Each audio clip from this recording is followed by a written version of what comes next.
let's start with what is basically a cursor in MongoDB.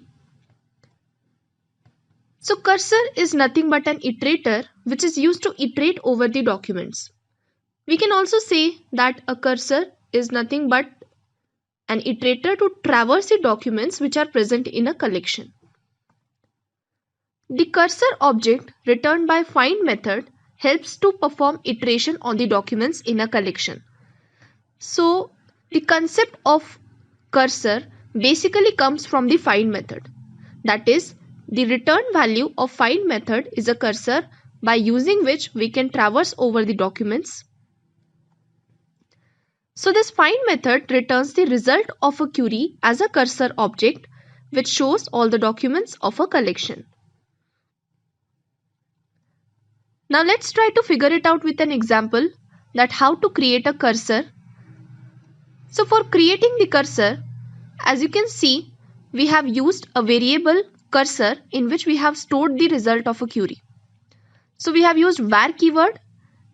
We already know that MongoDB supports the JSON format, and in JSON, or we can say in the JavaScript format, we declare the variable with the help of a var keyword. So we have returned var space variable name. So here we have taken the variable name as cursor or CUR equals to, we have assigned a query over here, that is db.student.find, and in this find method we have specified the selection criteria. That means the student address Mumbai. So all the students having this student address will get returned with the help of this cursor. So next we have used the while loop, while in bracket that cursor variable which we have created dot has next. So this is going to traverse unless the condition gets false. So as soon as the documents present in the collection student will get finished, it is going to exit the loop and it is going to print the data in the JSON format. So what is the purpose of has next method now? So this method returns true if the document exists, otherwise it returns false. The next method which we have used is used to return the next document, and print JSON method, that is JavaScript object notation. In order to print the data in the JSON format, we use the print JSON. So let's try to understand it practically now. Now as you can see, I am in this Mongo shell. I have the database created, that is StudentDB, containing a student collection in it.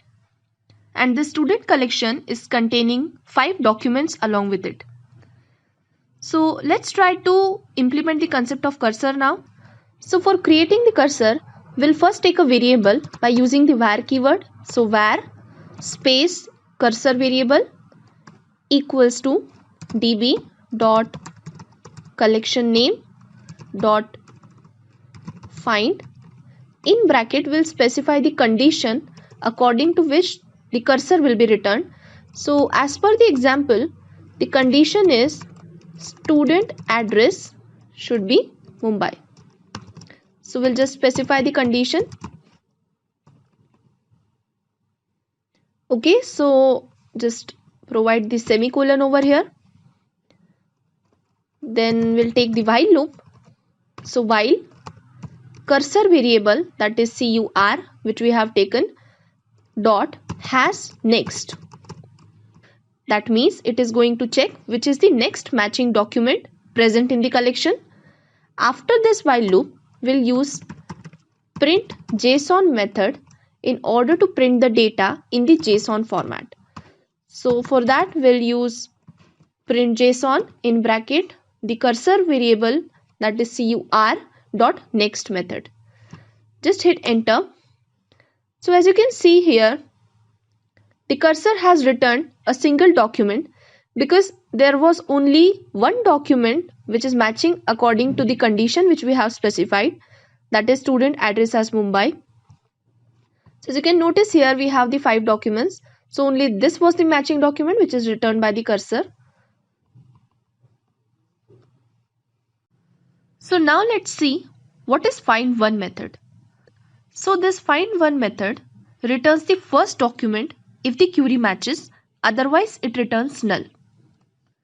So as in case of find, it is not a case since the find method always returns a cursor. It never returns null, but the find one method can also return null if any document does not matches with the query condition. So that's all for today. I hope you have understood how to use the cursor and what is the purpose of find one method.